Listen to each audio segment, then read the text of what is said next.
Hello, friends, and welcome back, or welcome to, if it's your first time, the last episode, sadly, but the last episode of our beta Sorcery Contested Realms 4-deck starter set opening. And today we will be opening, drumroll please, the Waveshaper water deck.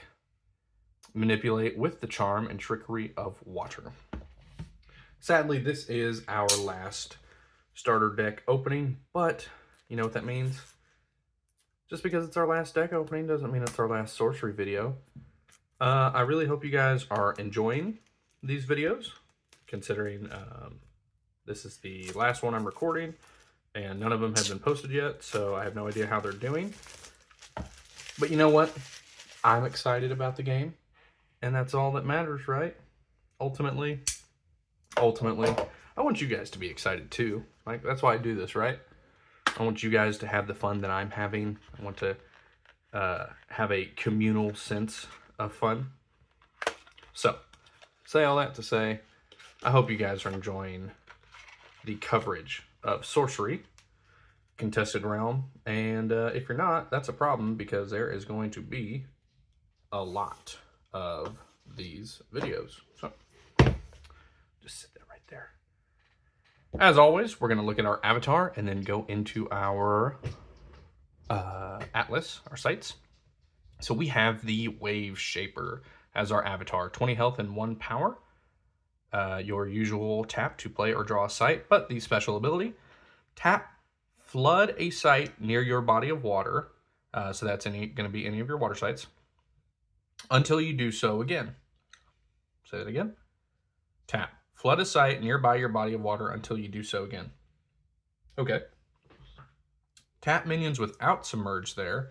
They don't untap the next time they would. So you flood, hopefully, an opponent's side of the board, tap down their units, and then they're going to stay tapped down for a turn. All right. Maybe that'll make more sense once we start looking at our Atlas cards. Did I pull? Okay, I pulled an extra one. I was like, that's a weird looking Atlas card. Actually, I think we have a foil of that card, don't we? Wrath of the Sea. Hey, fancy Wrath of the Sea. Yeah. Neat. So we'll put that back. Okay. All right. We'll start with the Autumn River. Hey, we have a foil one of those too. Hang on. Boom. Flex on them. All right. Autumn River. Genesis, look at your next spell. You may put it on the bottom of your spell book. Ah, the light again. Oh well. Okay, so play your mana card. Scry 1. I would imagine that blue likes to scry. Spring River. Look at your next spell. Okay, same thing. You can put it on the bottom of your spell book. Summer River is going to be the same thing. So all these rivers are our water sites. And they allow us to scry 1. Okay, Undertow, an exceptional site of strong undercurrents. Genesis, staying within this body of water, move target unit 1 step.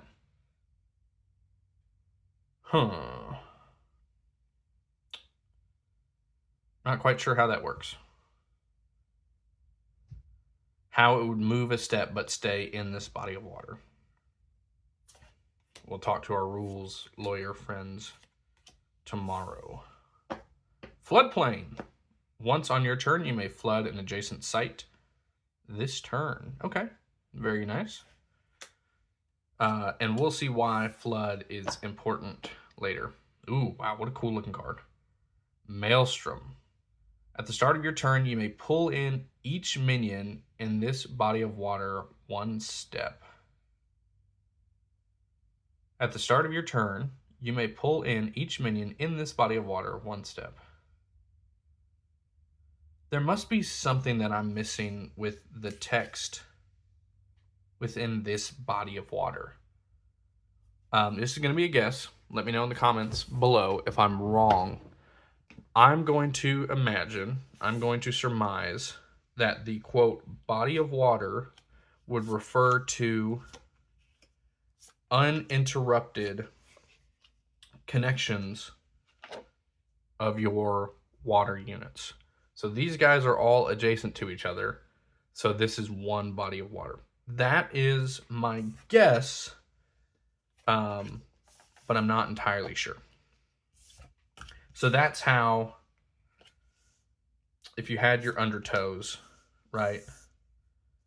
So this is one body of water spanning 3 sites. I don't know if you can see all these. Yeah, you can. Okay. So your unit is starting, let's say your Waveshaper's here. Staying within this body of water, move it 1 step, right? So it moves to a different site, but it's still in the same body of water because these 3 are connected. That's how I'm going to read that. I'm not sure if I'm right. Please let me know. But that's the only way it makes sense to me, right? Last but not least, oh my goodness. Island Leviathan, an elite site of dormant monstrosity. So this has a 8 threshold cost on it, and it may transform into a monster, looks like with 8 power. And then you place flooded rubble underneath it. Oh, welcome back. Very interesting. Not the kind of card I expected to see in a blue deck. The last thing I expected to see was a big 8 power beat stick in blue. But maybe once we start getting into this deck, it'll make a little bit more sense. So we went over Waveshaper. So now we have the Diluvian Kraken. Again, an 8 cost, 8 power beat stick. 3 threshold, which is interesting. It has Submerge, so it can go beneath our water sites. You can tap it, surface to strike each other unit nearby. Wow. Interesting. So that allows you to, and again, this is not an attack, this is a strike, so there will be no returning combat damage. Okay. Blue, off to a strong start. Considering I didn't expect to see big 8 power minions in this. Okay, all right. We'll see what else we got. 5 cost, 2 threshold. A new Undyne. 0 power with Submerge. A new Undyne has +1 power for each site in her body of water. It says in her body of water. I would imagine that's the one that she's connected to. So if this body of water is 5 sites wide, or 5 connected sites, she's a 5 power beat stick. Big guys. Sea Serpent. Okay, all right, okay. I see you. 4 cost, 4 power, Submerge, and Waterbound. Now, Waterbound is an important keyword here because this is what makes sense with us flooding nearby sites. So if this card, if a Waterbound card is not on a water site, it is disabled. It can't do anything. Can't attack, it can't intercept, it can't move, nothing. It is beached, per se. So that's why we would want to flood adjacent sites to be able to move these cards or interact with these cards. Very important. Which is probably why the cost and power of these cards are so relatively high, because of the restrictions of Waterbound and Submerge for them to get their... sorry, I just started reading this card. For them to get their value. So here's an interesting card. Sedge Crabs. 1 cost, 3 power. That's, I mean, you know, that's the biggest power creep we've seen. However, these crabs can only move themselves sideways. Interesting. Interesting. Swamp Buffalo. 1 cost, 2 power. Vanilla. Nothing special about it. 1 cost, 1 power. Porcupine Pufferfish. Lethal and Submerge. Submerge will help protect it. That's huge. You can move it around and have it be a threat without it being able to be interacted with. It's in a different region as other cards. Next card, the Tide Naiads. 2 cost, 2 power with Submerge. This site is flooded. It is a water site. That's huge. Now, my question is, so Submerged and Burrowed units can move to an adjacent unit or adjacent tile. while staying submerged or burrowed. But you can only submerge in water sites. Likewise, you can't burrow in a water site. So my question is, if this unit goes to move to an adjacent tile, like a desert, right? While it's on that site is flooded, it's a water site. But is it able to move to that site submerged before? You see what I'm saying? Because when you go to take the action to move it to that site is not a water site. It is not flooded, right? So it cannot be submerged. So that's important to know. Additionally, because if we look at some of these other cards, submerge, again, you can't move to an adjacent site that is not a water site or flooded while you're submerged. You would have to surface, which would take your movement for the turn, and then move to the next tile, right? So interesting rules coming up there. And an interesting combination here. Swan Maidens, 2 cost, 2 power, airborne and submerge. Now tell me how that works. How do these Swan Maidens fly underneath the water? I don't know. Oh, okay. That's cool. Polar bears. That's it. We got some bears. 2 cost, 2 power. They can move as if the top and bottom edges of the realm were connected. Ooh. It's like Snake. So does that mean if I summon them on top of my guy in the very back line, I can move them down 1, which would put me at the top of the board, effectively where my opponent starts? Interesting to know. Coral Reef Kelpie, 3 cost, 3 power with Submerge. This is going to take me a second. Brobdingang Bullfrog. Nailed it. 3 cost, 3 power. Genesis, the Bullfrog, swallows another target minion here. He carries it disabled in his belly until he leaves the realm. Okay, so I'm going to use different terminology. Battle Cry, exile unit. When this card leaves, you return the unit to his space. That's a sneaky way. You can get some You can really do some shenanigans with this. I guess this all goes back to, this deck is going to make me think, manipulate with the trickery of water, right? The charm and trickery of water. So as per usual in a blue deck, there's some trickiness here and some interesting mechanics. Next, Deep Sea Mermaids, 3 cost, 1 power, Submerge. Genesis, draw your bottommost spell. Okay, so let's go back to where we scryed. So scrying and even are mulligans. So I don't think we talked about this.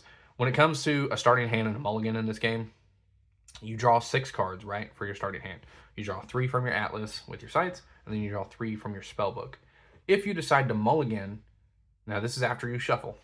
If you decide to mulligan, those cards go on the bottom of your deck, and there is no shuffle.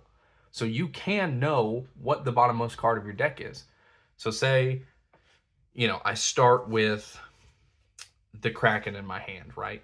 I don't want an 8 cost beat stick in my hand at the start of the game. So I put it on bottom. Maybe I won't see it the rest of the game. Well, now this game's going longer than I thought. I top deck the Deep Sea Mermaids, I play it, and then I draw the Kraken from the bottom of my deck. Again, some trickery shenanigans with the blue deck. It's well, we'll talk about that later. Next card, Guile Sirens, 3 cost, 3 power. Submerge. At the start of your turn, force target nearby enemy minion to take a step towards them. Ooh, okay. So they are beguiling enemies, right? They're trying to get them to come to them and maybe drown. Okay. Now they have to be nearby, so they have to be either within the 4 cardinal directions or diagonal of them. But still, very nice card. Tufted Turtles, 3 cost, 2 power. The first time the Tufted Turtles would take damage each turn, prevent that damage. Could be very good. Could be good for trading or getting in some chip damage to a bigger unit. Could be great for a chump blocker. They've got a big 8 cost card coming in, or 8 power card. You block it and don't take any damage. That'd be great. Ooh, Pirate Ship, 4 cost, 5 power. Interesting. Balanced out with Waterbound. Sarawan Hydra. 6 cost, 6 power. Ooh, wow, what an effect. Immune to non-lethal damage. So it's immune to all damage that wouldn't kill it. So you can't even try to do chip damage to it to build up to 6. You have to deal it all in one foul swoop. Flavorful with a Hydra. Sunken Treasure. 3 cost. Exceptional Relic. Okay. If cast, conjure this under an allied water site of an opponent's choice. When Sunken Treasure is carried to the surface, its controller sacrifices it and draws 2 cards. Interesting. So, pardon me. So does that mean that... So I cast this card. My opponent decides where it goes on the board. It has to be under one water surface that I control. So does a unit of mine have to get to that site, submerge, acquire the relic, and then surface with it? That makes sense to me, or at least in my mind, that's how I think it would work. Flood. Affected sites are flooded. They are water sites. So this is an aura. Again, this can affect up to 4 locations, 4 sites. What a sweet card. Mariner's Curse. Beautiful card. Another aura. 3 costs. Whenever a minion enters an effective water site, submerge it and return Mariner's Curse to its owner's hand. This is important because, so when it has to be entered. So it's not when they're already there, right?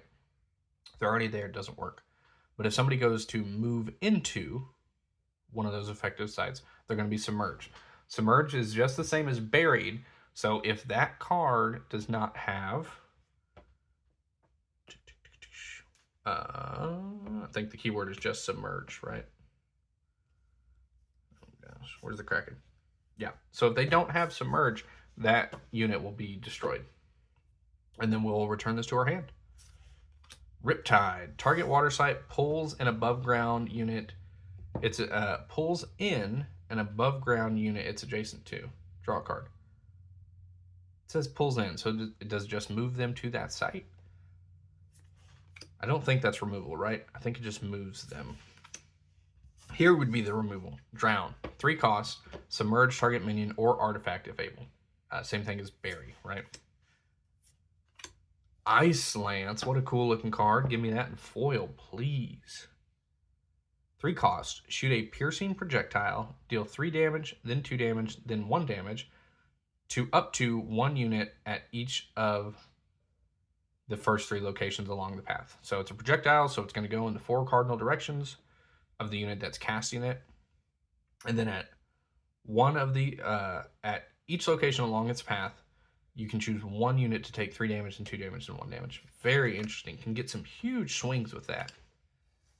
Font of Life. 3 cost. Each ally heals an amount equal to the number of sites in its body of water. Wow. That could be huge health for your avatar.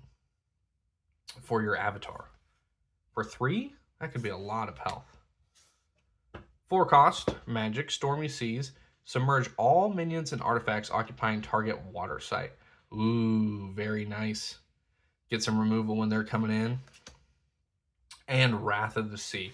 I told you I have the foil, but I actually haven't even read the card yet. I just have the pretty card. We'll read the foil one. 7 costs, Wrath of the Sea. Flood all sites adjacent to a body of water this turn. Then submerge all minions and artifacts on water. So that is... So this is a 2-part card, right? Because there's periods, so there's 2 things to do here.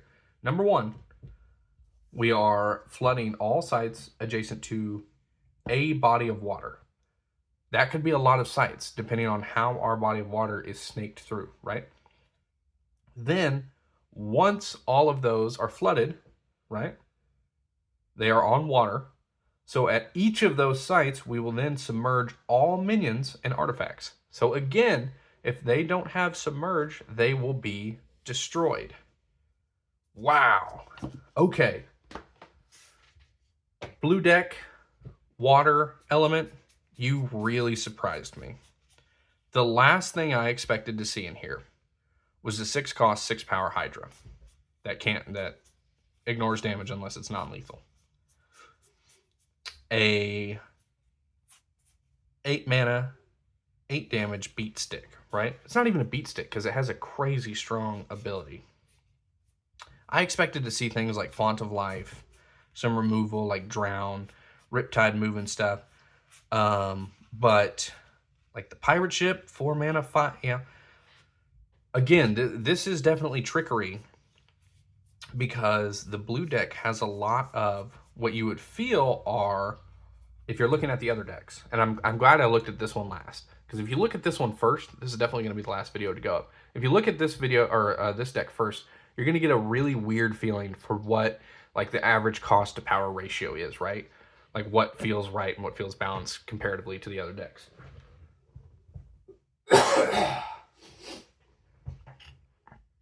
Because for cost to power, right? For the cost to power balance, a lot of these cards are way out of balance.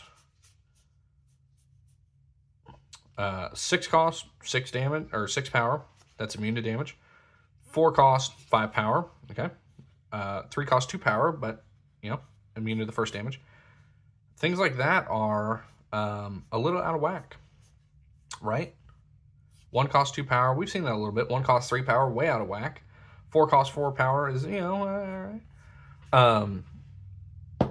But water has these restrictions, such as waterbound or needing to be submerged or having to be on water sites in order to be effective. So interesting. I'm really glad that we looked at this one last. This deck surprised me, and I like it a lot more than I thought I would. Because what I expected going into this was a deck that's going to draw me a bunch of cards and play spells and, you know, maybe have a counter. No counter. We didn't see a counter, which I'm glad. I'm glad we didn't see a counter. I am pleasantly surprised with what this deck turned out to be. It's not my favorite. And again, when I say I like a deck more than another one, or I don't like one as much, it has nothing to do with like the power level of the deck. It just has to do with me thinking of, would I enjoy playing this, you know, compared to another deck, right? So this is what I'm going to do to end off this video. This is what I'm going to do. My favorite deck, definitely the Earth deck, Geomancer. Fire is really, really close just because I pulled some really good fire cards that I want to put in it and take it to play, right? But if we're talking like just pre-constructed deck, just what comes in the box cards, it's definitely Earth first. Fire and air are like neck and neck.